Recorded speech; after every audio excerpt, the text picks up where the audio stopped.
Okay,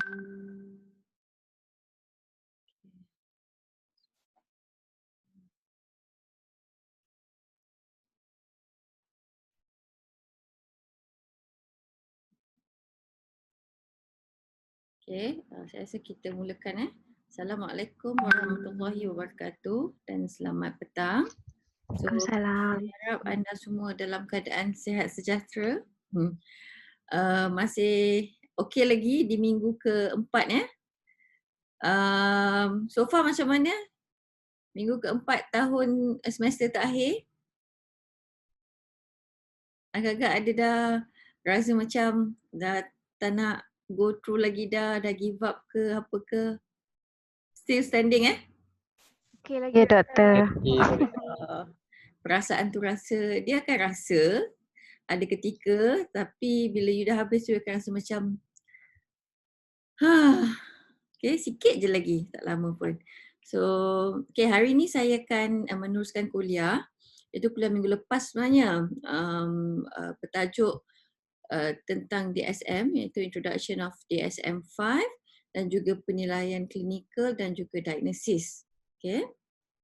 Minta tolong tegur siapa yang nak cuba masuk Okay, kalau kita tengok kajian klinikal dia bila sebut klinikal dia harus ada dia adalah satu kajian yang berasaskan fakta atau bukti, evidence based. Kalau anda tengok di journals kan banyak yang the highest rank would be meta analysis. Okay, meta analysis ni mengumpulkan pelbagai kajian-kajian yang high impact dari segi metodologi dia very strong.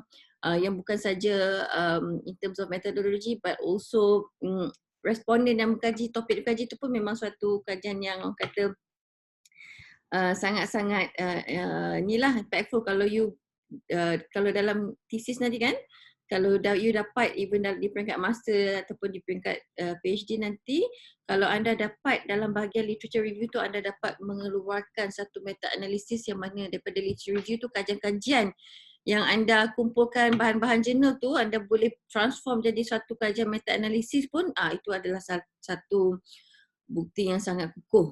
So sama juga macam ini bila kata klinikal dia perlu ada clinical description.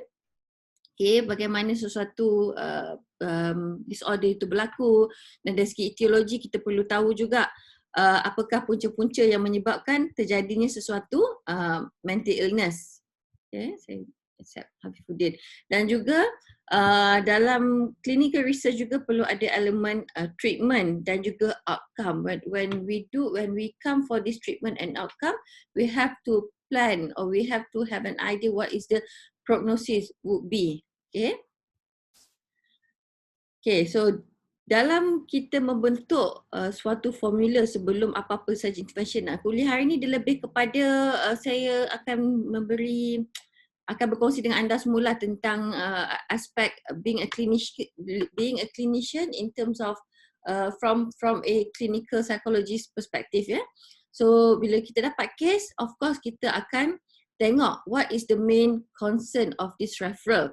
Selalu patients akan datang pada kita dengan satu surat rujukan yang ada yang brief, ada yang detail bergantung kepada beberapa orang ataupun beberapa specialist yang dia dah refer lah. So kalau mungkin daripada GP biasa dia akan beritahu a 30-year-old lady have come with this ni and then complaining about her sleep pattern. So dia tak boleh tidur ni kindly rule out.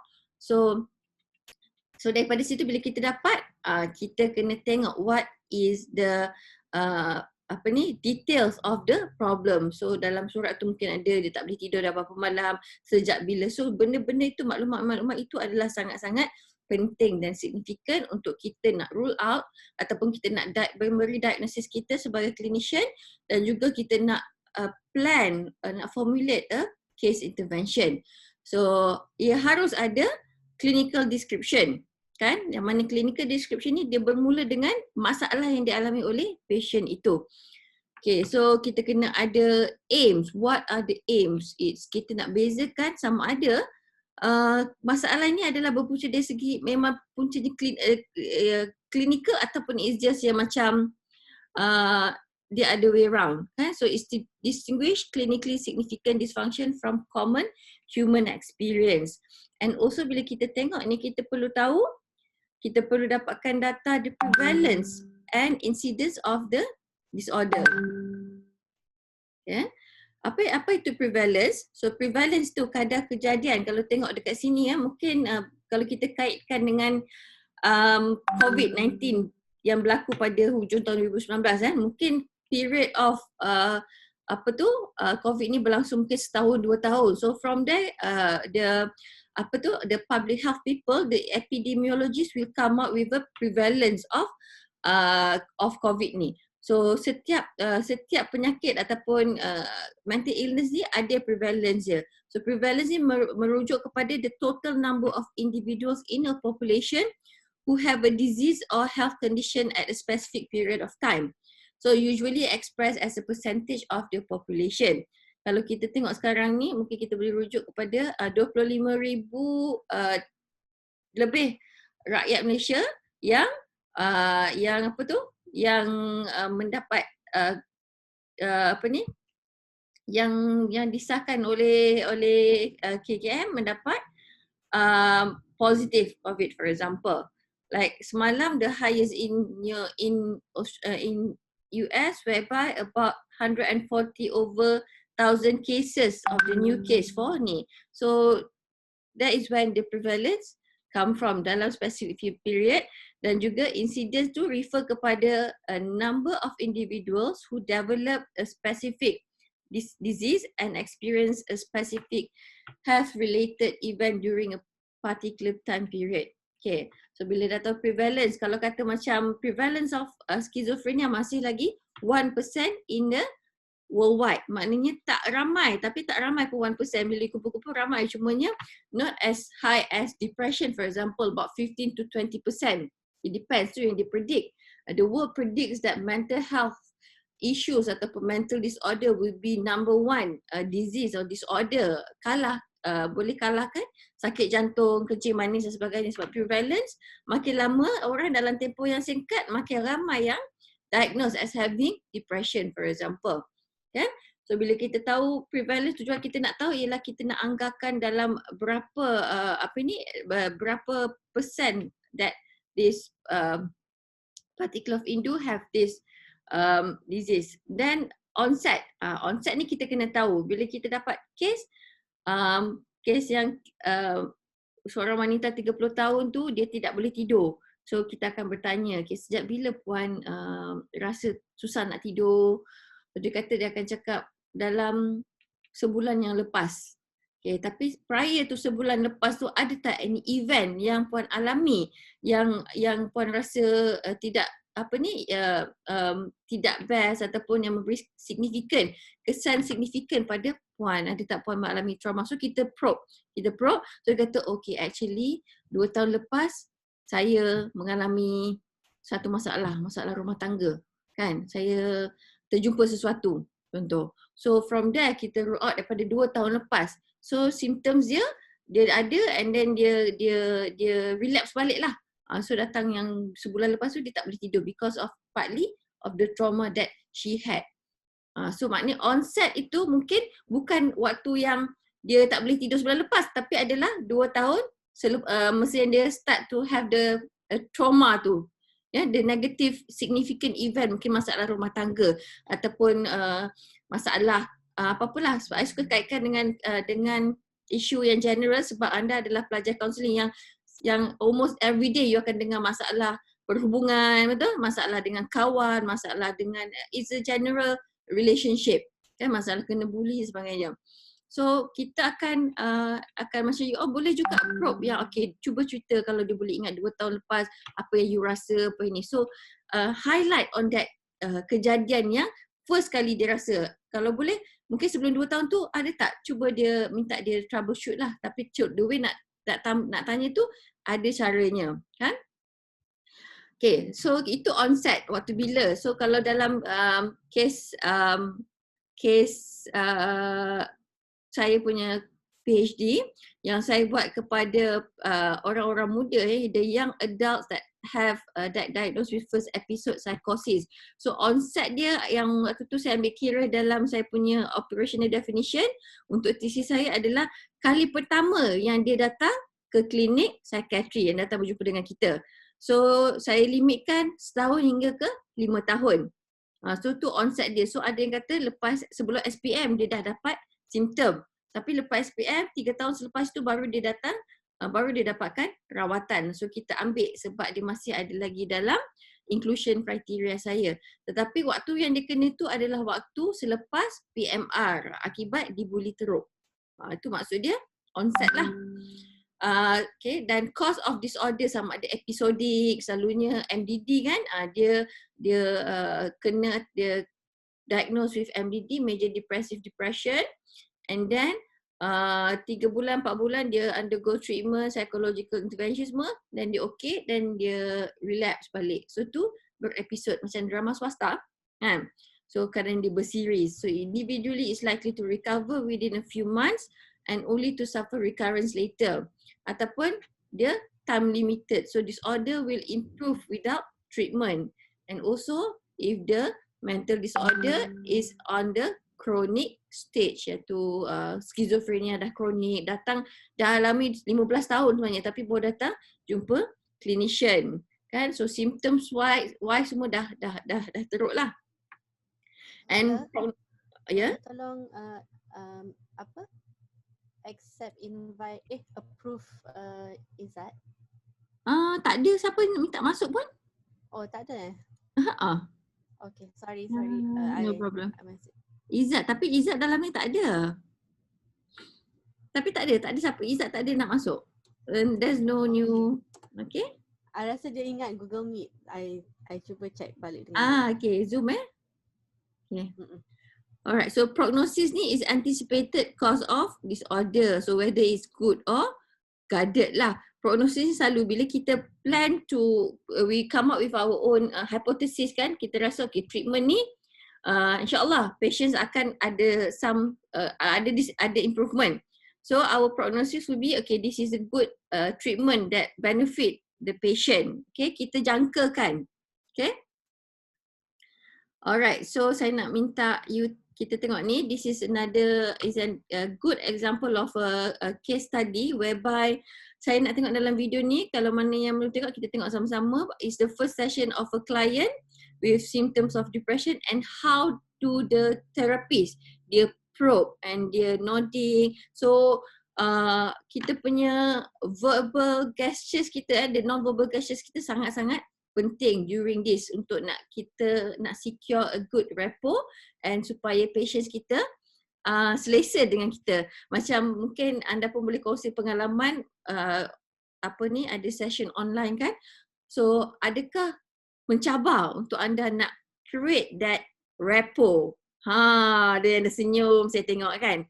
So mungkin kita tengok video ni dulu, nanti mungkin saya buat another short session untuk anda kongsi lah pengalaman, sebab di depan, patients di depan mata kita pun cabarannya ada. So apatah lagi bila di online. Betul tak? Kan? Okay, so saya stop sharing sekejap. Saya pasang yang ini. Sekejap.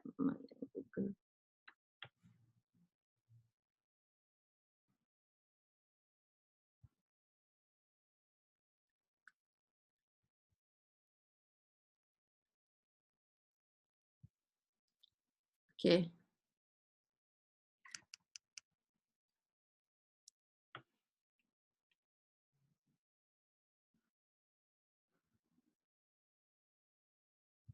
Hi, Gabriella. I understand that you're here today because you've been experiencing some low mood.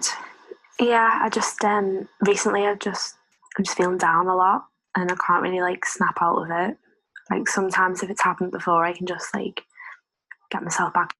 Dengar Dengar tak? Dengar doktor. Okay, doktor good. I'm trying recently. Okay, kejap. Thank you. Okay, thank you. Okay. I'm just finding it really difficult to do. Okay, so it sounds like you've been experiencing some low mood and you're kind of struggling to get going a bit. Yeah. And Yeah, definitely. you've had low mood in the past, but it's kind of, you've been able to pull yourself out of it before, but Yeah. more recently you found that harder. Okay, so I understand that you first went to your GP, he referred you here about 2 months ago. Can I ask what led you to go to the GP in the first place? My long-term boyfriend broke up with me, and it was such a shock. Like, I really wasn't expecting it, and it just got me really down. I just felt really lonely, and I didn't really want to see people, and just wanted to be in my own space. And my mum told me I should probably go to the doctors, and I went, and he's referred me to you. Okay, so it sounds like you had that breakup and you weren't expecting it, so it kind of came out of the blue a bit, and that you've been on your own quite a lot, so you've not been seeing people as much, and it sounds like your mum noticed that there's been a bit of a change in you.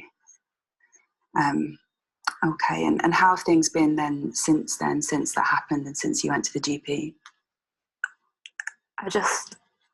Nothing's really changed, nothing's really improved. I just feel down, like everything's an effort, and just feel distant from things, and like I said, I can't snap out of it. Okay, and how did you feel about coming here today? I was kind of disappointed in myself, because I feel like nobody else my age is doing this. Like, I should have been able to snap out of it. Like, it's just another thing that it's another thing that's making me stand out for the wrong reasons. Okay, so you feel like it's kind of odd or unusual to be coming to see a clinical psychologist. I suppose I just want to reassure you that it's absolutely normal to have feelings of depression and anxiety. It's really very common, and it certainly isn't odd or strange at all. So it sounds like it was actually quite hard for you to come here today. Yeah.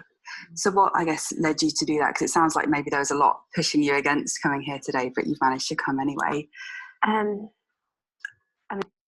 Tengok kalau you perasan dia tanya what could be the reason, what happened, and then the way dia punya the technique of dia tarik balik patient to gain back the confidence of the patient, whereby dia secure, dia bagi assurance that it's okay, sort of the feeling of depression or anxiety ni, and that is why you datang pada kita semua kan.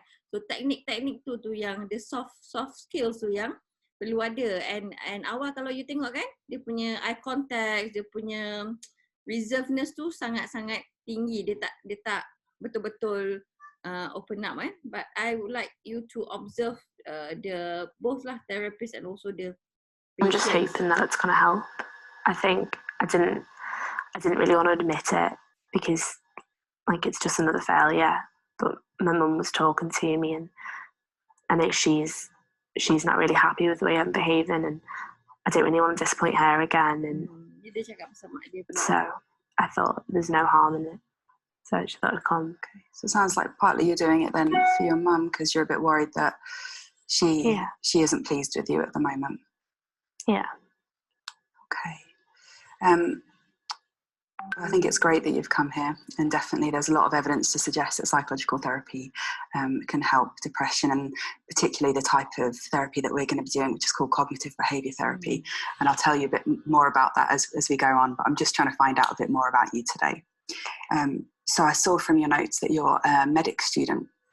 Yeah, I'm not currently in uni at the moment, but yeah, last year I was a medic student.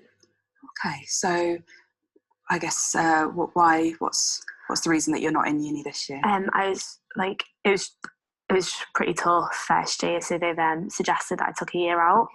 This is the break.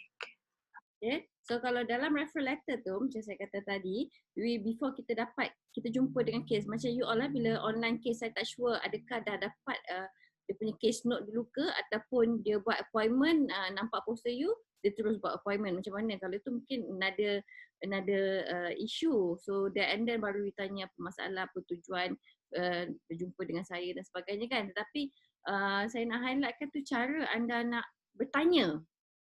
Cara anda tanya, kalau ada dapat case note dan senang so baca ni, so selalu kita akan tanya, so what is your main concern? Apa tujuan utama anda datang? Sebab bila datang kat kita tu, dia mestilah dalam keadaan yang dah bersedia nak jumpa pakar kan, terapis.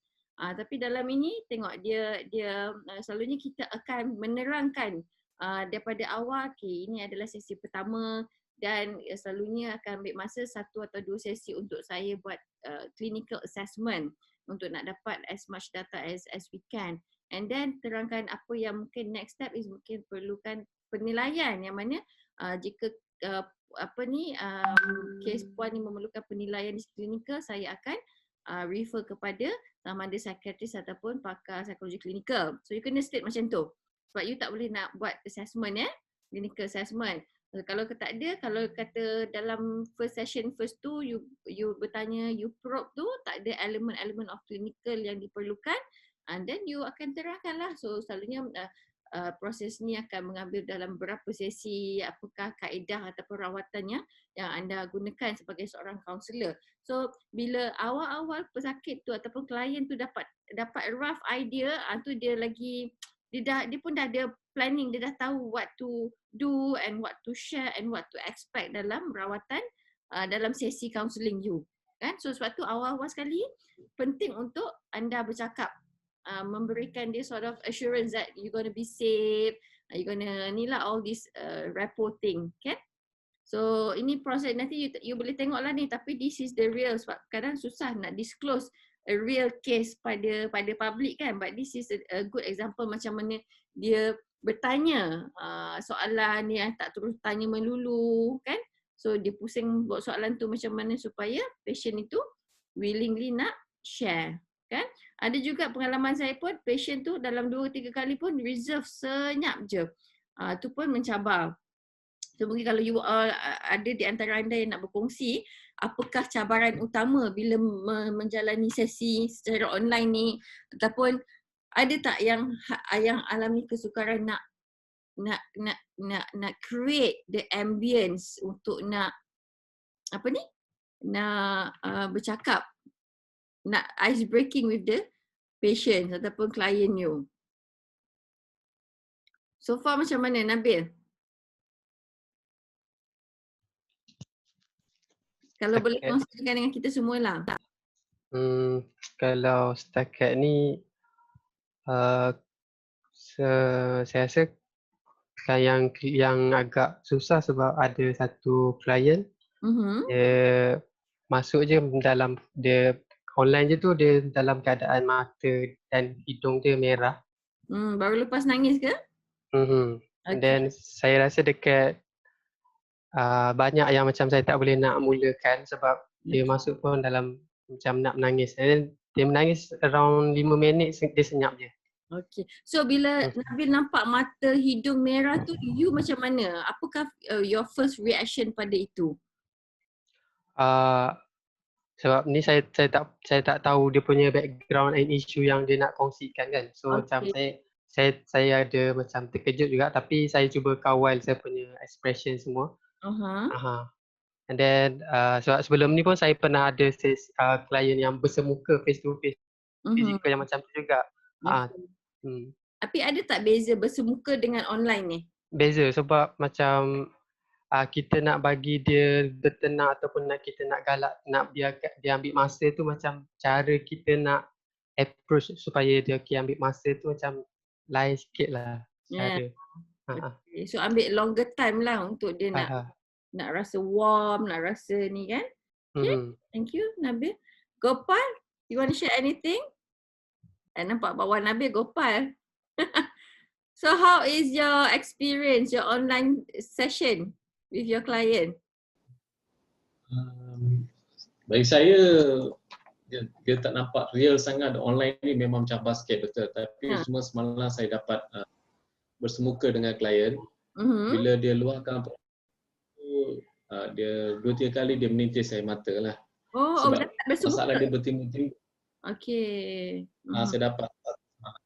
Okey. Kes dia, mak dia memang schizophrenia lah. Okey. Dan mak dia pun dah meninggal. So kena ada juga pada kakak dia, dan ayah dia ni dipanas baran. Dia pilih kasih dalam untuk bagi kasih sayang pada kakak dia dengan adik dia. Dia ni anak yang middle child, 3 orang kan. So dia tak dapat kasih sayang sepenuhnya. So life dia terus menjerumus macam merbah lah. Akhirnya dia end up dapat suami pun tak menjaga dia. So a lot of problem. Tapi sesi tu mengambil masa yang lama. Tapi dia very strong person. Dia nampak very educated dan dia pun tengah sambung belajar sekarang. But saya bila terus ke dalam, saya nak diagnose juga adakah dia pun kena juga simptom schizophrenia tu, ada yang apa tu selalu boleh cakap seorang-seorang betul. Tapi dia tak ada simptom tu semua. Cuma dia beritahu satu benda je, dia termimpi nak bunuh ayah dia. So yang saya teroka dalam tu, dari kecil ayah dia ni macam memang pilih kasih, selalu memburukkan nama dia dengan keluarga, jiran-jiran, dia mesti terlalu dendam. So this I think very interesting. Saya lepas balik tu pun saya dekat 3-4 jam saya pun jam juga. Jam absorb kan.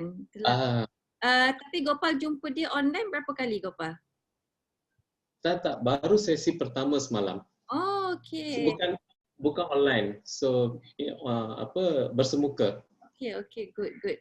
So yang sebelum ni 5 sesi saya buat semua online. Dia berbeza betul bila bersemuka. Dia punya feel beza lah cabaran untuk anda sangat semua. Yes. Kita kena well prepared. So bila online ni you nak formulate case tu, dia punya feel tu lain tau. Kan? You mesti buat case formulation kan. Okay, kalau ni macam ni kan. So dia lain because you don't see the real, sama juga dia pun tak nampak kita, dia tak get the feel kan terapis ni macam mana, tengok macam ni tapi sebab tu saya cakap the body gesture is very important. Okay. Yang lain ada nak kongsi ke? Ada tak yang dapat klien yang tak bercakap je? Online ni kita je tanya. Siapa yang macam tu?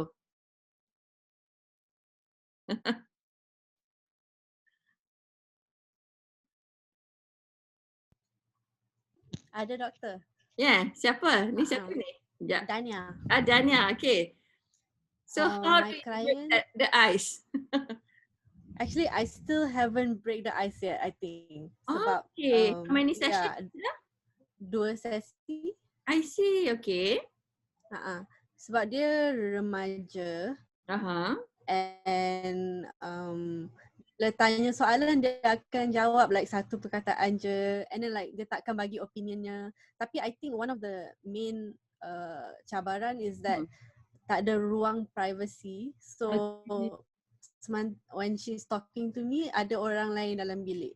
I so see. Mungkin susah for her to say what Is she doing using a laptop or desktop or phone ke yang dia tak boleh nak telefon? Phone. Dia tak boleh nak pergi kat tempat yang a bit privacy? I think maybe limitasi rumah dia kot. Tak ada ruang yang comfortable to like sebab part of my counselling like I'm doing internship dengan PT Foundation. Okay. And part of the counselling is also online academic sessions. So we mix counselling and teaching. So so sometimes she has to write down activities or buat like art therapy kind of thing. So so she needs a table to sit on and a place to put the phone. So I rasa there's just not a conducive place for her to do it. That's more private. Actually nanti is good thing tau when you start with that kind of mood because nanti you akan nampak along the way through many sessions dia punya improvement itu yang you as a therapist you akan macam wow, nampak tak?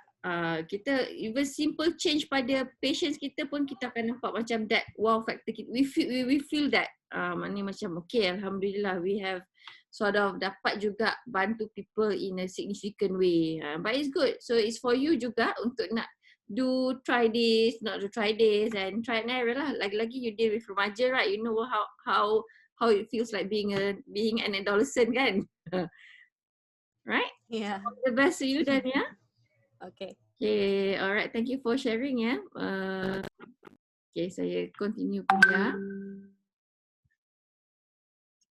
Baik, yang mana-mana tu jangan patah semangat. Kadang dia nak nak uji juga skill kita as a therapist.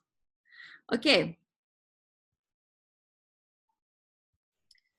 So assessing psychological disorder. So melibatkan suatu proses yang kita panggil sebagai penilaian klinikal. So penilaian klinikal ni ada suatu penilaian yang sangat-sangat sistematik, sangat structured, dan juga dia mengukur the component of psychology, biology dan social factors dari segi etiologi dan dari segi juga when we do intervention, kita kena ambil kira persekitaran orang tu macam mana, dia punya social support, support system dia macam mana. So the purpose of clinical assessment is actually to understand the individual. That is when first 2 session kita akan tanya berbagai soalan. So kalau alhamdulillah kalau kita dapat patients yang bubbly, yang jenis yang bercerita kan, tetapi kalau dapat jenis bercerita non-stop kita tak ada nak bercakap pun mencabar juga. And then kita nak lebih memahami kenapa individu itu datang kepada kita dengan this main concern ataupun datang kepada kita having symptoms of depression for example, kan? And also kita nak predict tingkah laku dia, behavior. Oh no wonder lah dia macam ni, because kalau kita tengok dia punya character, personality dia, from the way she talks, from the way she comprehends thing, ataupun the way that dia balas balik kita punya soalan tu very defensive kind of thing. So we can predict supaya bila kita formulate case tu, kita akan tahu okay orang kalau defensif macam ni, ini cara dia, kita nak modify dia punya thinking and how to control dia punya emotions. And then of course kita, all this is to plan a good treatment, a treatment that will benefit both parties lah, especially the patient, and also to evaluate treatment outcome. So what will be the prognosis of the treatment? So semua itu yang saya selalu cakap tu adalah satu proses penilaian klinikal. Okay? Dan bila kita menilai, we have all this info, banyak semua dari pelbagai aspek, and then this is when we can come up with a diagnosis. So diagnosis ni is the process of determining whether the particular problem afflicting the individual meets all criteria for a psychological disorder. So kita kena rujuk pada kitab tu, iaitu okay, ada tak dalam kriteria A, does he have this sleeping pattern, terganggu for 2 to 4 weeks. So kita akan tengok each detail of the symptoms. So macam mana kita nak tahu ada tak symptom-symptom tu is when kita buat history taking masa awal-awal proses. Okay, so dalam penilaian ni saya rasa ni saya tak payah nak ulang lah. Mana-mana psychological assessment pun, I think this is a repetition, perlu ada reliability, validity dan also standardization. Kan? Okay, so kita pergi kepada proses yang pertama is when we do this clinical interview. Alright? Okay, clinical interview adalah suatu proses yang kita akan buat awal-awal lagi. Kita bukan macam GP macam biasa kalau kita sakit, yang sakit fizikal, sakit kepala kan, datang masuk doktor. Ni mencabar juga selalu yang kursus ini saya akan buat banyak role play di kelas. So ini pun cabaran juga kita belajar online So datang kat kita, doktor akan cakap, okay, kenapa? Apa boleh saya bantu? Saya kata, doktor, kepala saya sakit dekat sini. So doktor pun ambil terus. Okay, dah berapa lama pun sakit? Baru minggu lepas lah saya start sakit. So dia terus tak banyak cakap, dia ambil dia punya blood pressure reader, betul? Dia ambil blood pressure, dia tengok blood ni, lepas tu dia pegang-pegang sikit. Okay, saya dia terus sama ada key in tu tanya, kita pula tanya doktor bagi ubat apa? Oh, ubat surutkan bengkak, saya rasa ada bengkak. Lepas tu kita keluar, tak sampai 5 minit kadang-kadang. Kan? Oh, Dr. Hilwa, sorry. Boleh tolong approve Izzat tu keluar. Line tak bagus. Okay, tak apa, boleh. Terima kasih. Okay, so clinical interview ni kita kita adalah proses yang kita do lot of talking. Talking but ada cara lah, bukan just bercakap je. So kita akan mengumpul sebanyak maklumat yang tentang dia punya current tingkah laku semasa dia, dan juga sebelum tu, previous one. But when we talk about current behavior ni, kita haruslah memerhati dari segi dia punya body gestures. The moment dia masuk jumpa kita, mungkin the moment dekat klinik, dia hantar file tu dalam keadaan lesu. Memang mungkin yang Nabil punya klien tadi, you nampak dah 2 sesi, mata bengkak, hidung merah, mengalirkan. So tahu dia ada, still ada dalam keadaan yang unpleasant. So itu yang you kena jot down dalam report supaya bila you pass report tu pada terapis lain, maybe pada psychiatrist, pada CP, so kita dah boleh nampak. Maknanya sebulan lepas dia jumpa Nabil, dia jumpa yang lain pun, dia datang pada saya mata merah juga. So what could be the thing? So kita nak formulate case kan, maknanya dalam sebulan setengah, 8 minggu masih lagi macam tu. Sebab itu penting kita letak. Jangan setakat dia datang menangis tapi you tak letak yang mata bengkak ni tu semua dalam you punya case report. And then attitude dia. Kalau kata mungkin Dania tadi kata klien dia jawab tanya banyak patah, jawab sepatah. Tanya banyak patah, okay. So you need to structure a sentence saying that this particular of client is showing this kind of behavior and attitude. Kan? After all, you kena ingat sebab case you ni, file case you ni akan dibuka oleh mana-mana pakar untuk nak check balik whether dia tally ke atau tidak, ataupun benda tu signifikan tapi you tak letak dalam you punya case report. Tu sangat penting. Even kalau dia patient pun kadang datang kat kita suka hati gelak tapi kita tak tulis. Padahal gelak dia sebenarnya dah memang simptom bipolar. Macam gelak macam tu kan. So itu adalah maklumat yang sangat penting kan.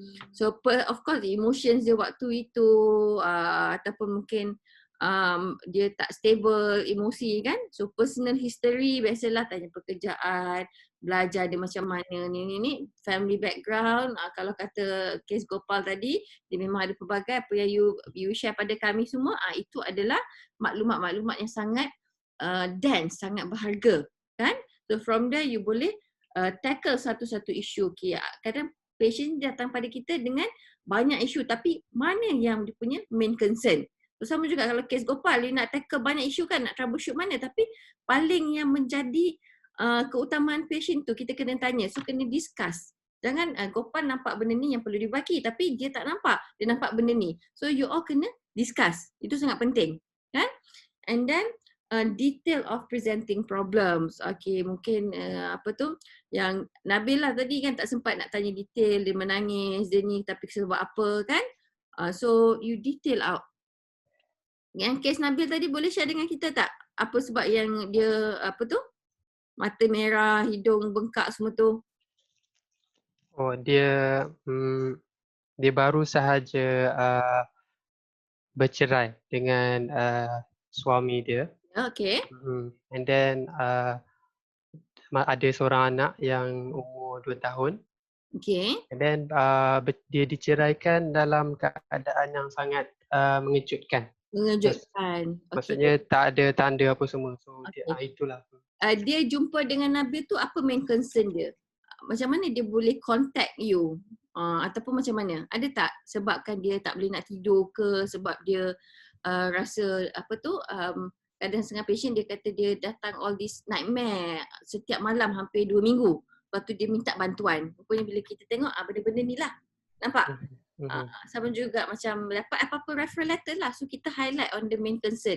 Ataupun kalau dia tak dinyatakan, so first session tu itu penting untuk anda semua come to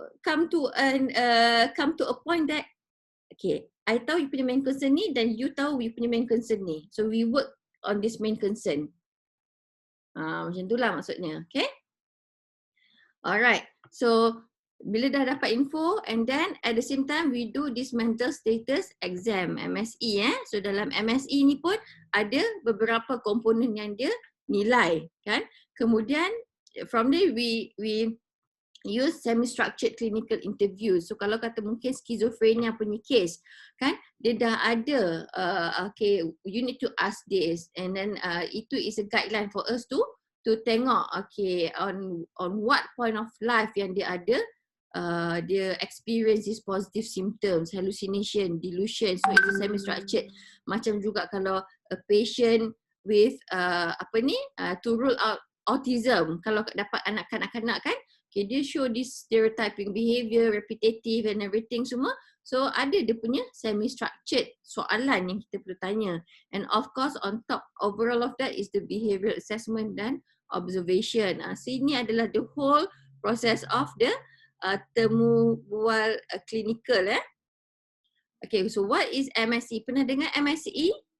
Mental Status Examination? Pernah Okay, so mental status examination is a structured assessment of the patient's behavioural and cognitive function. Kalau kita dapat patients yang very elderly ataupun gerontologi kan, datang to rule out dementia, mungkin seorang anak atau seorang cucu bawa nenek dia kan.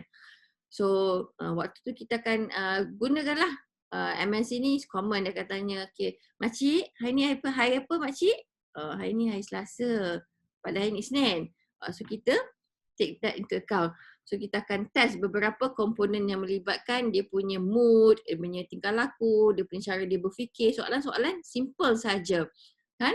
So MSE juga meliputi maklumat-maklumat yang kita boleh perolehi adalah the patient's appearance, macam mana patients tu membawa diri, dia punya all this inilah external expression sebagainya, dan general behaviour. So level of consciousness, dia sedar tak dia, makcik sedar, makcik kat mana ni makcik? Oh tak tahulah makcik ni kat kedai mana, padahal dekat klinik. Kerana dia tak tahu, dia tak touch ground. So okay, from there kita boleh rule out, maybe memory, cognitive deteriorate kan, and then motor and speech activity. Ada patients yang memang kalau schizophrenia, bila nak cakap tu pagi tadi makan apa? Kan sebelum datang klinik dia awak ada makan tak? Kata macam tu. So kata tunya so kita dah boleh sebenarnya actually ada initial screening juga untuk mana-mana ni, sebab tu symptoms tu kita perlu tahu kan. So mood and affect, thought and perception dia, kalau mana yang schizophrenia tu of course dia detach daripada reality. So attitude and insight, the reaction evoked in the examiner, and finally higher cognitive abilities. Okay, so the specific cognitive functions of alertness, language, memory, constructional ability and abstract reasoning are the most clinically relevant, kan? Okay, so why do we do MSE? Because it provides information for diagnosis and also assessment, okay? And also it's a way of response to a treatment. Kan? Kalau kita dah tahu orang tu memang ada cognitive dysfunction, so easier for us to plan for a treatment and or to what level that we can start. Adakah kita nak terus bagi yang higher punya cognitive abilities ataupun we start from low, sebab kita dah tahu from MSE yang kita tanya, kita buat tu, dia memang have a very low level of cognitive function, kan? So dalam MSE ni dia cover 5 categories, iaitu appearance and behaviour, thought process, okay, the way people think, the way patients think, mood and affect, dia datang tu dalam keadaan dia happy ataupun continuum sekejap, manic sekejap, depressed, sedih kan, and also dia punya intellectual functioning and also sensorium. So what is appearance and behaviour? Okay, so appearance and behaviour adalah kita tengok the overt behaviour ataupun the something that is nampak pelik, so kita jot down. Attire dia kemas ke tak, rambut dia macam mana, ataupun dia datang dalam keadaan yang maybe pucat, tak senyum dan sebagainya. So itu kita kena jot down. Appearance, postures, bila dia masuk-masuk kat klinik tu terus dia duduk macam tu ke, lepas tu macam malas, macam terpandang, tak ada eye contact kan. So we have to jot down. Expression and thought process. Thought processes is the rate of speech. Bila kita tanya tu, mungkin macam klien Dania jawab sepatah-sepatah. First session mungkin sepatah-sepatah. Second session mungkin dah banyak sikit lah, 2-3 patah, 3-4 patah kan. So tengok ada tak changes. And then continuity of speech. Bila dia cakap tu from one sentence to another sentence, does that sentence make sense? Ataupun is just a sentence, a perfect sentence with no content. Itu selalu pesakit skizofrenia. Ataupun dia cakap tu tak ada makna. Content of speech tu zero, elak, tak bermakna. Dia just for the sake, dia bercakap. Kan? So itu part of the thought processes in MSE. So yang ketiga adalah mood and affect. It's predominant feeling state of the individual and the feeling state accompanying what individual says. So dia lebih kurang kepada yang the first one tu lah. So kalau if you feel this way, dia akan affect you punya behavior, mood dan sebagainya. Okay, intellectual functioning. So types of vocabulary. Mungkin test dia punya the intellectuality, so use of abstractions and metaphors kan, and also sensorium is awareness of surrounding in terms of person. Okay, kita akan tanya tadilah, tadi makcik datang sini, makcik naik apa? Makcik ni anak makcik hantar. Kemudian, okay, cuba makcik ceritakan masa makcik nak datang sini tu makcik nampak apa landmark, mungkin nampak traffic light, ataupun dia boleh cerita, ataupun daripada rumah dia nak pergi ke kedai, dia boleh bercerita dengan fakta yang betul. Maknanya oriented dia punya orientation dia, it's good. So dia tak ada masalah lah in that. Tapi selalu patients, dia akan tend to forget ataupun tak tahu apa yang dia cakap. Okay, ini pun ada video. Nanti saya cuba cari balik dia punya link ni ataupun you boleh je tengok whether masih ada lagi ke tak. Ada seorang clinician yang dia lakukan MSE ni kepada seorang I think a lady patient. Kan? So bila dah rule out benda tu baru boleh kita buat diagnosis and further assessment lah.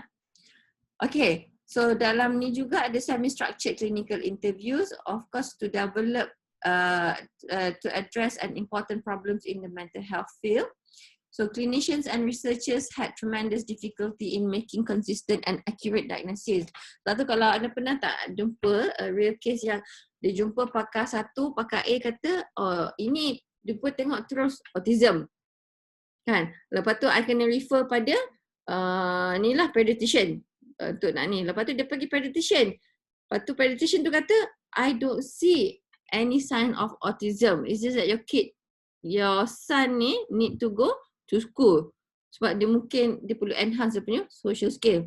So nampak tak perbezaan fakta yang, perbezaan diagnosis yang sangat berbeza. Yang ni tengok sekejap je, terus ni autism. Terus label macam tu, without any assessment.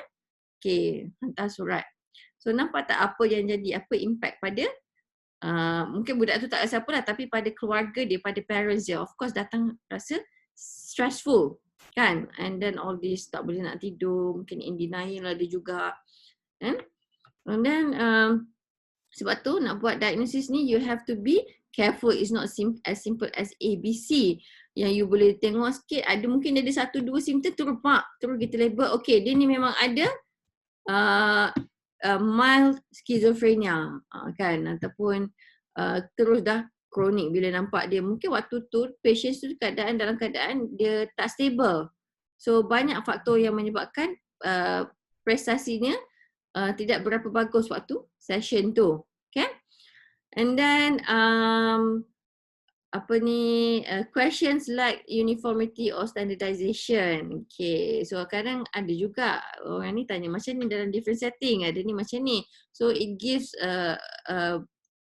various of perceptions and impression and also interpretation pada result kita. Okay, so kalau tengok dekat sini this is the opening question. So this is what we call as semi-structured. Mungkin panduan pada kita. Tetapi bila kita nak tanya, mungkin kalau makcik kita, klien tu kita dapat makcik yang memang bahasanya mungkin tidak boleh nak bahasa formal. Takkan kita terus nak tanya makcik apakah yang makcik alami waktu tu. So tak ada. Tapi content of kita nak tanya tu, kita perlu stick to the content, tetapi cara kita bertanya tu ikut kesesuaian dan kita perlu adapt pada condition klien kita waktu tu lah. So I would like to get to know you a little bit, okay? So tell me about yourself. Kan? So kalau dapat makcik tu, makcik saya perlu tahu sedikit tentang makcik ceritakan. So you kenalah buat ayat yang mungkin berbunga sikit. Okay, makcik ni, so build rapport, makcik lahir tahun berapa, kalau makcik boleh kongsi dengan saya, okay, pasal diri makcik dan sebagainya.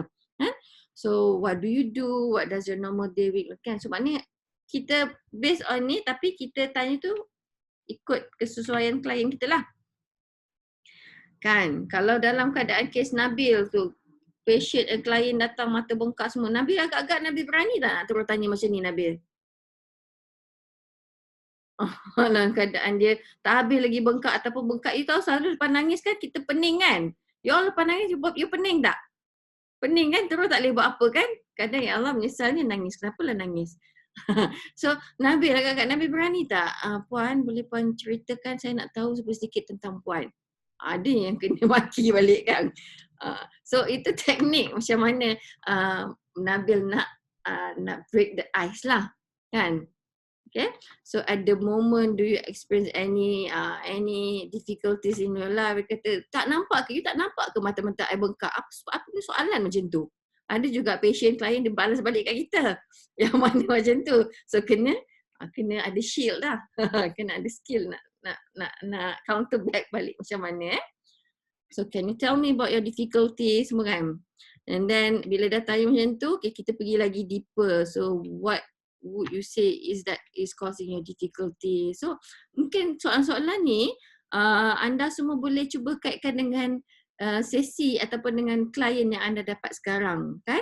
So from one point, how are you going to go to another stage atau another point nak dapatkan info. So kadang kan kita tak nak tanya, kalau boleh elakkan tanya soalan tu berulang kali.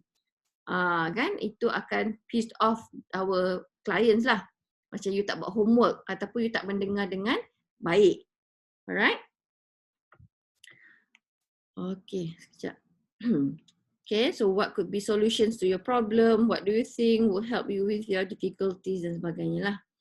Okay, so semi-structured. Ini yang ada anak mungkin yang datang pada kita dengan mempunyai anak autism, ataupun mungkin juga kalau kes-kes yang selalunya lazimnya anda dapat tu dia seorang wanita yang berkerjaya ada masalah rumah tangga, stres dengan pekerjaan, stres dengan menguruskan rumah tangga, dan pada waktu yang sama stres sebab mendapat anak yang special children kan. So kena highlight betul-betul lah adakah anak tu yang mendatangkan ni. So that's why I cakap kena tackle the main concern. Kalau ada mungkin dia kata anak itu tidak mendatangkan apa-apa masalah pun kepada saya. It's just I am dealing with my marriage and also my work-life balance ke dan sebagainya kan. So kalau dia nak refer kes anak dia, so anak tu is the subject lah. Kan? So tell me about yourself, about your family, your child with ASD. So tell me about his or her abilities and needs.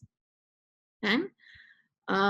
So this is the semi-structure. So selalu kita akan gain juga info kalau you tengok dekat sini please tell me about your experiences with obtaining an initial diagnosis. So kita nak tengok dia punya history of seeking help. Oh, saya 2 tahun lepas saya pergi ke A Medical Center. Saya jumpa dengan psychiatrist dia. Lepas tu jumpa, okay, dia kata anak saya autism. Kan? Autism. Lepas tu kita buat terapi sikit. Lepas tu dah tak continue. Saya pun malas lah doktor nak pergi dekat dia kan. Tak ada apa. Lepas tu dalam 4-6 bulan anak saya behavior dia makin dahsyat.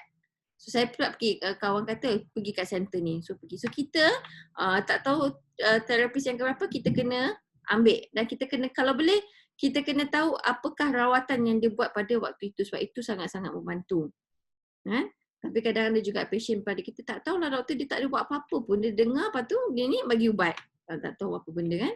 So maklumat-maklumat ni sangat penting. Sama juga macam klien-klien anda yang mungkin anda perlu tahu dia punya sejarah rawatan terdahulu. Okay, so please tell me about your experience of gaining access to ini semua, and then tell me about your experiences with gaining access to service outside of school, and then what recommendations do you have for educators, service provider, ni. So, okay lah. Macam contoh kes pagi tadi, first time juga saya buat online case. Patient saya tu sebelum ni waktu MCO, dia dapat my contact number from one of my colleague. So, dalam keadaan dia in need of help untuk nak seek treatment untuk anak dia baru 2 tahun lebih, tapi dia rasa macam dia perlu buat sesuatu. So waktu MCO itu dia call saya dan we communicate over the phone. Maknanya saya tak ada jumpa, tak ada apalah. So I did suggest on several treatment.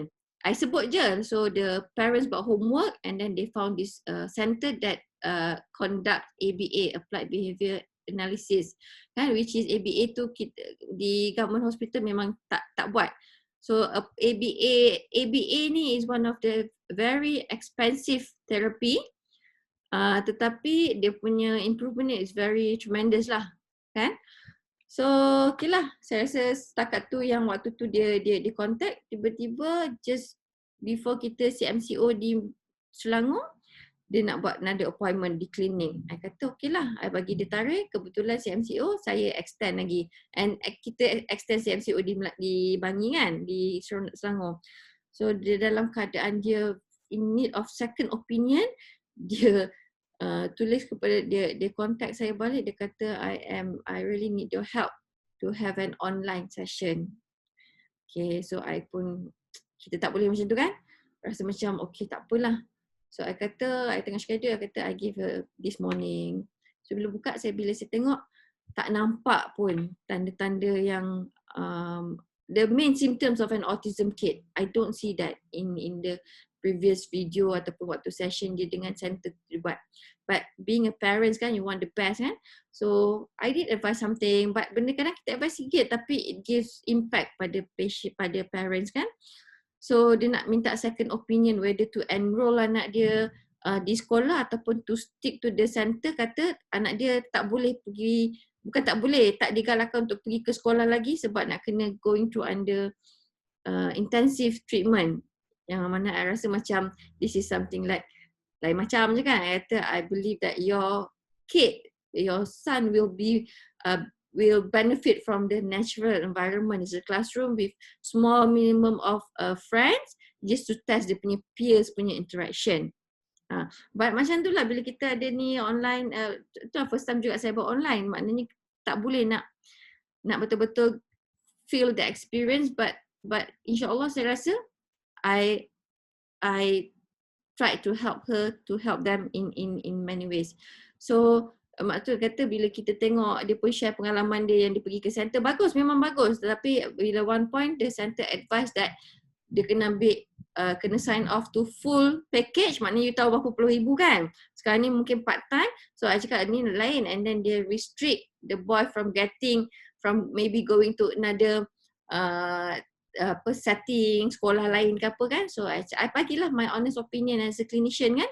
So itu yang dia kata mungkin dia jumpa pakai ni, kata yang ni, pakai yang ni, cakap macam ni kan. Mungkin dia pun ada another conflict of interest.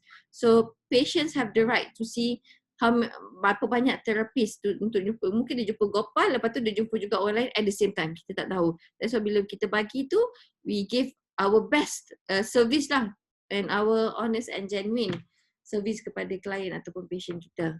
Alright? Sekejap saya take tu sekejap. Saya nak charge saya punya MacBook. Okay, sekejap ya.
Okay.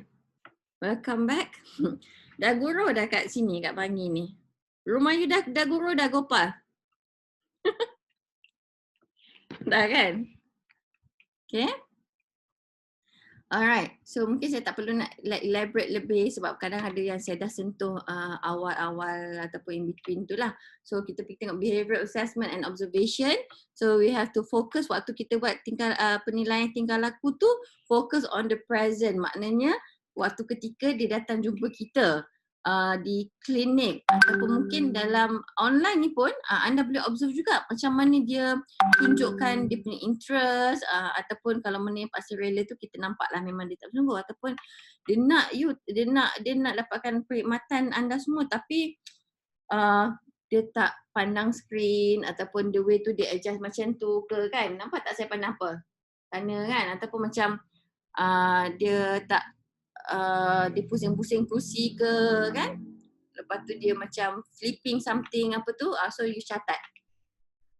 Okay, so direct observation of behavior environment relation, maknanya direct observation of behavior.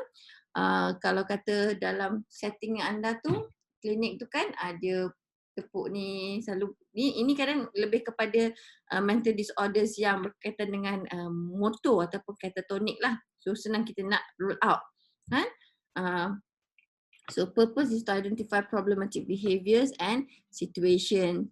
So in behavioral observation also we need to identify what are the ABCs ataupun the antecedents, behaviors and consequences with regards of the problematic behavior. Kan? Okay, so kita dah disentuh tentang ABC iaitu antecedent, the triggering event ataupun triggering factor that leads to that particular of behavior. Dan bila individu itu menunjukkan tingkah laku itu, pasti akan memberi suatu kesan kepada dia dan juga persekitaran. So we need to identify. Kalau kata patient dia waktu tu dia macam dalam keadaan dia bila dia marah dia datang ke pada kita nak merawat dia punya anger. Kita pun buat anger management. So benda apa yang dia tak boleh, dia benda ni berlaku je dia akan trigger dia punya marah. So we have to identify antecedent, apa saja event yang memudahkan dia untuk cepat marah. So behavior dia adalah dia marah lah. Bila dia marah tu apa yang dia buat? Dia hempas pintu, dia keluarkan maki, cacian dan sebagainya kan. So consequences tu apa yang akan dia alami, sama ada mungkin dia rasa macam tak sepatutnya dia marah ataupun dia rasa macam dia penat ataupun impactnya pada orang lain yang dah terasa dengan dia. Kalau marah you tumbuk dinding, impact the consequences tu tangan dia mungkin bengkak, so you dah tak boleh nak function automatically waktu itu. So perlu identify kena pasti komponen ABC ataupun antecedent behavior consequences. Okay, so kita pergi kepada next aspect ialah diagnosing psychological disorder, whereby to do this it has to be of course dengan bantuan DSM. Sekarang kita gunakan DSM-5. Okay, tak ada masuk. So diagnostic classification is whereby when we diagnose and sesuatu penyakit mental, so kita perlu ada diagnostic classification, and classification here is central to all sciences. Kan? And kita assign dia kepada beberapa kategori yang berkongsi the same attributes or relations. Kan? So dalam juga diagnosing, proses mendiagnosis, there is a terminology of classification system. So kita ikut taxonomy, kita ikut nosology. Ni is the study of phenomena, and then nomenclature. So labels that comprise the nosology, example anxiety disorder. So what are these? Kan? Okay, kalau tengok dekat sini, diagnosis is the process of identifying a medical condition or disease by its signs. Sama ada macam tadi saya kata, dia bengkak dekat sini. Adakah bengkak tu bengkak fizikal, bengkak medical, ataupun bengkak yang bila dia naik because of the stress yang dia alami. Ada orang dia tak stress tapi it just naik lump. Ataupun benda tu is a sign of dia tengah is a manifestation of any psychological feelings, discomfort dan sebagainya. So kita kena tahu what the physician see, apa yang doktor nampak tu, symptoms tu, dan juga apa yang patient itu rasa. Of course it has to be tally. Kadang mungkin medical tak nampak, tapi kita sendiri yang rasa, oh, I feel this way, I feel there's something, kan? So that is the process of diagnosis. So diagnosis ni digunakan dalam penyakit fizikal semua. We reach the conclusion through diagnosis, kan? And also diagnosis juga, especially dalam bidang kesihatan mental ni, is a clinical judgment on the part of the psychiatrist. So when we say clinical judgment ni, kita ni manusia, psychiatrist pun manusia, clinical psychologist pun manusia, psychiatry A, psychiatry B, psychiatry C, sampai D semua manusia. So when it comes to manusia, kadang ada juga keadaan di mana kita tidak boleh, mungkin kita tak setuju dengan ada psychiatrist yang bercakap, oh mungkin we have our own judgment, kan? So that is why proses diagnosis ni sangat suatu perkara yang sangat tough lah. Okay, so kalau kita tengok dalam pengklasifikasi sesuatu penyakit mental yang currently being used, it's via ICD.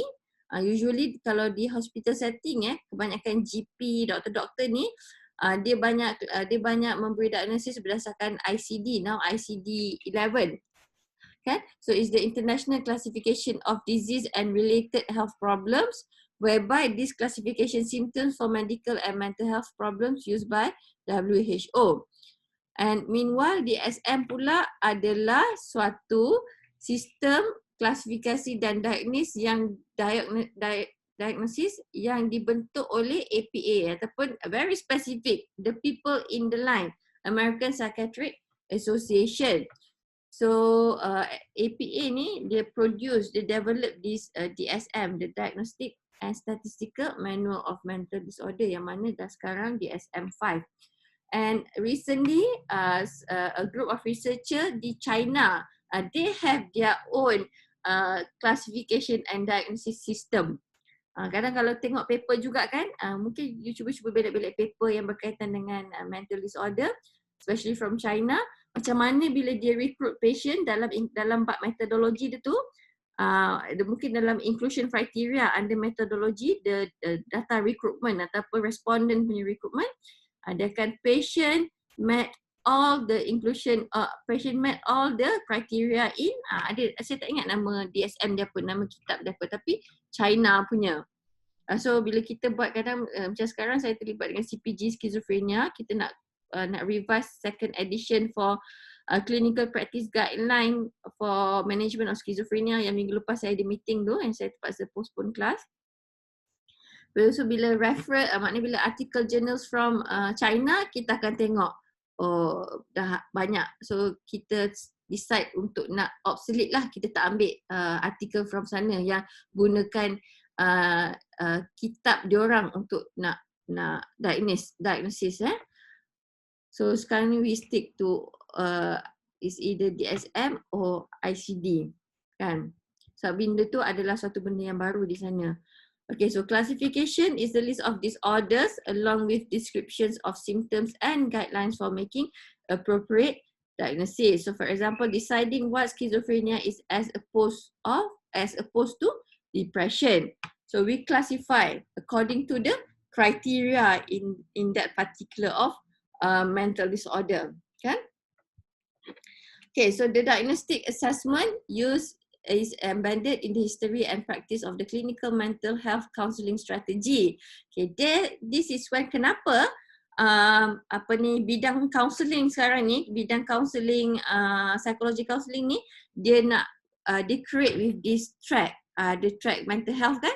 This is when you need to learn this lah. You perlu belajar tentang bidang kesihatan mental ni secara lebih mendalam, kan? and it helps to provide efficient and effective communication among professionals, and also to facilitate the application of clinical research and of course best practice. Okay, what are the best practice that we can use for this particular of client? Maknanya apa rawatan yang terbaik buat klien. Mungkin klien kita simptom yang sama tetapi rawatan A adalah lebih baik pada pesakit ini berbanding dengan rawatan B, tapi pesakit yang lain rawatan A mungkin kurang baik daripada rawatan ni. So kita sentiasa sebagai practitioner, kita sentiasa cuba mencari the best practice for our patients or clients. Okay, so tools for making the diagnostic assessment. Okay, so kalau tengok dekat sini, DSM-5 was unveiled in May 2013. So sekarang ni kalau anda nak buat research ke, nak buat thesis, carilah rujukan journals yang menggunakan DSM-5 ataupun at least DSM-4 TR, DSM-4 the revised TR. 4 tu dalam Roman IV. Okay, so tools for making the diagnostic assessment. So most practitioners are knowledgeable about both books. Kan? DSM often the focus and has gained the greatest popularity in United States and Canada. And DSM is the resource tool most often used by psychiatrists, psychologists, psychiatric nurses, social workers, and other mental health professionals. And you guys pun are moving towards using also DSM. Dan boleh juga dapat DSM pocket book. You kalau tengok Shopee pun ada. At least it's good for you to have one a copy of the handbook of the pocket book of DSM. Saya tak ingat berapa ringgit harga dia, tapi itu ada student saya dia kata dia beli dekat Shopee je. Kalau tak dulu kita nak cari medical book, especially DSM ni kena pergi dekat Kamal Bookstore yang depan HKL tu. Okay, ini lebih kepada history pada tahun 1952 first version. Lepas tu pada waktu tu tahun 1952 ni ICD dah masuk ICD ke-6 and include mental disorder for the first time. Apa yang bezanya, ICD ni lebih kepada epidemiologi, kajian-kajian yang melibatkan epidemiologi dan juga pengurusan kesihatan. But DSM dia lebih fokus kepada aspek clinical utility and rely heavily on psychodynamic concepts of diagnosing psychopathology. Okay, so DSM 1 yang pertama ni ada 145 muka surat yang mana meliputi sebanyak 106 keselaruan mental. Kan? So naik daripada 52 naik pergi dia revise balik DSM 2 mungkin 16 tahun kemudian pada tahun 1968. Okay. So inilah you boleh baca lah ni tambah lagi 182. So dia always sentiasa revise yang mungkin kadang ikut waktu terkini keadaan semasa. Dan kalau you tengok DSM-5 pun dia revise, ada disorder yang dia dah buang, ada yang dia dah tambah. Yang satu yang ditambah adalah the hoarding disorder. Dulu orang ingat kumpul-kumpul barang lama ni adalah suatu yang acceptable, but not anymore nowadays. So barang mana yang mempunyai tabiat mengumpul barang antik ataupun barang yang sehingga mengganggu kefungsian hidup, mengganggu masyarakat tu adalah kita boleh memberi diagnosis yang orang ini mengidap salah satu keselaruan mental, hoarding disorder that include in DSM-5. So ni boleh baca lah saya tak go through. So DSM-3 was published in 1980, daripada 68 1980. So dia naik terus daripada dia expand kepada 494 page yang mempunyai 265 diagnostic categories. So major shift from earlier editions, okay. So the explicit diagnostic criteria, multi-axial system diperkenalkan, ada 5 paksi, 5 axis. Okay, then 7 years later dia revise balik menjadi DSM-3 revised. Okay, macam ni lah dia remove kriteria ni, dia tambah kriteria ni kan. So dalam ni dia remove ego dystonic sexual orientation as a disorder. So they replace to homosexuality. So bila naik DSM-5 rasa they eliminate the homosexuality, maknanya is no longer under gender identity disorder. Nampak tak? After all, they are the Americans that they do this. So kalau kita kata dulu, orang yang LGBT for example, they fit for this criteria, but with the revised of new DSM ni, they remove benda tu, so no longer tak ada. So they are normal people like us, maknanya being accepted in the society. Kan? So banyaklah things that we can argue on that. Kan? DSM-4, okay, 1994. And then ada 300 kecelakaan mental but not much change in terms of structure from DSM-3 to DSM-4. So DSM ni dia, in order for disorder to be included, they had to have more empirical research to substantiate the diagnosis. Okay. Okay, in May 2013, DSM-5 was released during the annual conference at the American Psychiatric Association in San Francisco. So prior to DSM-5, no culture work group was included in making proposals for modification of criteria to address culture in DSM psychiatric condition.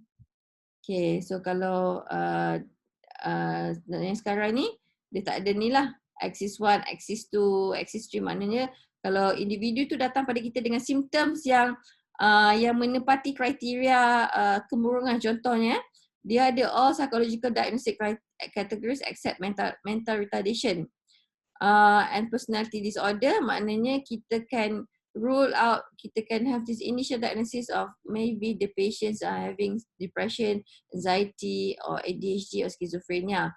But kalau tingkah laku tu yang ditunjuk tu because of ada personality disorders ataupun ada mental retardation, so we straight away comorbid dengan this personality disorder lah, sama ada dia mungkin dia paranoid personality disorder, narcissistic.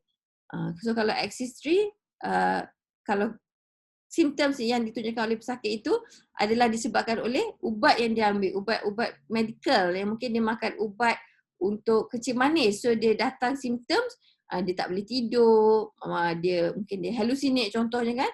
So might be the symptoms tu because of the medical condition kan. Dan Axis 4 because of symptoms yang ditunjuk tu influenced by psychosocial and environmental factors contributing to the disorder. Maknanya dia ada masalah rumah tangga, masalah duit, masalah belajar, masalah kena buang kerja tu yang dia jadi murung. So kita kena tulis dekat situ, lay out, list down apa yang info-info yang berkaitan dalam paksi yang keempat. Dan yang kelima, bila kita buat global assessment of functioning, ada dia punya alat skala rating dia. So assess a person's mental health and determining. So mungkin awal-awal first time datang jumpa kita, mungkin dalam 40 je dia punya score of GAF ni. So ini guna Axis yang dulu. Kan? So yang inilah kita tengok. And then bila dia introduce DSM-5 ni, dia remove, okay, semua sistem yang 5 sistem paksi ni, sistem 5 paksi ni, okay, so where is the information in DSM-5 diagnosis? So former ni, yang dulu-dulu ni ada clinical, personality, general medical condition, kan? So now no longer dah tak ada, dia dah straight away kepada criteria, kan? So kalau WHO, World Health Organization Disability Assessment Schedule version 2.0 was developed to assess a client's ability to perform activities in 6 areas. Maksudnya dia dapat ada understanding and communicating, getting around, self-care, dia boleh uruskan diri sendiri, getting along with people, dia boleh have a good communication with other people, dia boleh enjoy kehidupan dia dengan pelbagai aktiviti, okay? Boleh menguruskan rumah tangga, boleh menguruskan rumah kerja dengan baik, dan juga dia punya participation in society. So the measure of all this, kan? So GAF dah replaced by inilah WHO DAS. So kalau tengok DSM-5, dia banyak, dia perkenalkan kecelakaan mental yang baru dan juga dia buang juga yang lama. So 15 kes mental yang baru diperkenalkan dan dia buang 2 iaitu sexual aversion disorder dan juga polysubstance related disorder. So kalau tengok dekat sini, the new disorders lah. Social pragmatic communication disorder, disruptive mood, premenstrual dysphoric disorder, hoarding disorder, excoriation disorder, skin picking dulu trichotillomania aja yang tarik-tarik rambut sampai darah. Sekarang ada yang baru yang mana yang suka pick skin. Kalau dulu paling-paling hardcore pun gigi kuku sampai darah. Now they introduce this. So this inhibited social engagement disorder, split from reactive attachment disorder, binge eating disorder, central sleep apnea, split from breathing related sleep disorder, dia separate menjadi juga sleep apnea central. Rapid eye movement sleep behavior disorder kan, yang dia punya nak tengok REM sleep ke apa. Okay. So kalau tengok sini, the 6 chapters with new names but identical or similar diagnosis. Okay, even schizophrenia pun dia pecahkan menjadi schizophrenia spectrum and other psychotic disorders. So somatoform dia jadi somatic symptom and related disorder. Eating disorder dia tukar nama menjadi feeding and eating disorders. Meanwhile sleep disorders dia tukar menjadi sleep wake disorders. Substance related disorder menjadi substance related and addictive disorder. Meanwhile delirium, dementia and amnestic and other cognitive disorders dia menjadi neurocognitive disorders. Okay. Alright. Thank you. Okay. Are you guys okay? So saya rasa itu kuliah untuk yang saya tertinggal minggu lepas. Okey doktor. Okey Okay, macam ni saya nak bawa bincang tentang kuliah, jadual kuliah kita pada hari kita Isnin sampai Isnin 2.30 sampai 4.30 kan? Okay, untuk pengetahuan anda, mulai 4 November sampai 10 Disember, saya perlu